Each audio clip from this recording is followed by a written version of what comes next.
大家好，我是绿萝。今天呢，我们和大家聊聊姓氏的问题，聊聊八旗的姓氏现在改姓了什么。这八旗贵族呢，它有八大姓氏，分别是佟家氏、瓜尔佳氏、马家氏、索绰罗氏、赫舍里氏、富察氏、那拉氏和钮祜禄氏。而作为皇帝的爱新觉罗氏呢，因为只是少数贵族，在人数和影响力上肯定比不上这八大姓氏。后来呢，满清贵族为了融合这个社会，很多定居中原的那个贵族呢，他们都冠以了汉姓，还有一些姓氏呢，还是出自于皇帝之手。说不定现在很多我们常见的一些姓氏里面，可能你的祖上还是满清贵族。首先是佟家氏。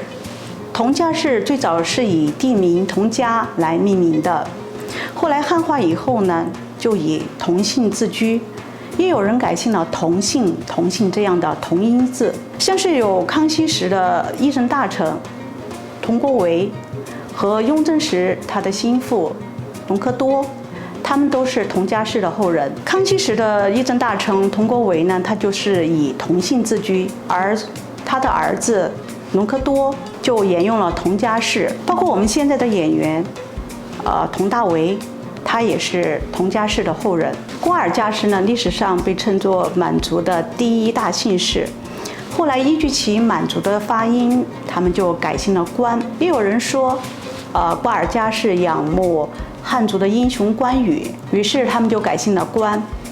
像我们大家熟悉的演员里面有大美女关之琳，还有演员关晓彤，他们的祖上就是瓜尔佳氏。而这个马家氏呢，最初也是采用地名来命名的。马家氏这个姓氏呢，它最初以经商为主，因为在与中原人打交道的过程中呢，他们逐渐被汉化，就改姓了马。比如清朝的大学士涂海，还有我们现在大家熟悉的演员马丽，他们的祖上就是马家氏。而索绰罗氏呢，这个改姓就复杂的多了啊。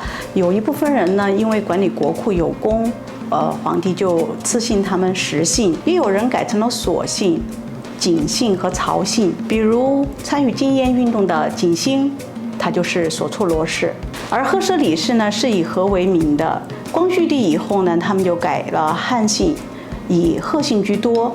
像索额图、索尼，他们都是赫舍里氏的后人。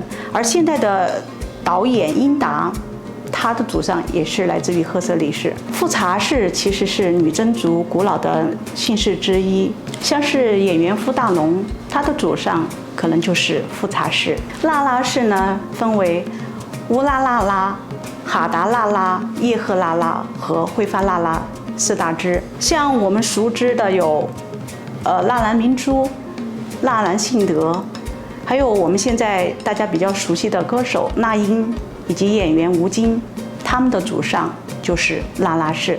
钮祜禄氏呢，据说是清朝出皇后最多的姓氏，像我们大家熟知的钮祜禄氏甄嬛，还有我们大家知道的大贪官和珅，他们都是出自于钮祜禄氏。还有大家比较熟悉的有钢琴家郎朗，他也是来自于钮祜禄氏。说完这满清的八大姓氏，里面有没有你的姓氏呢？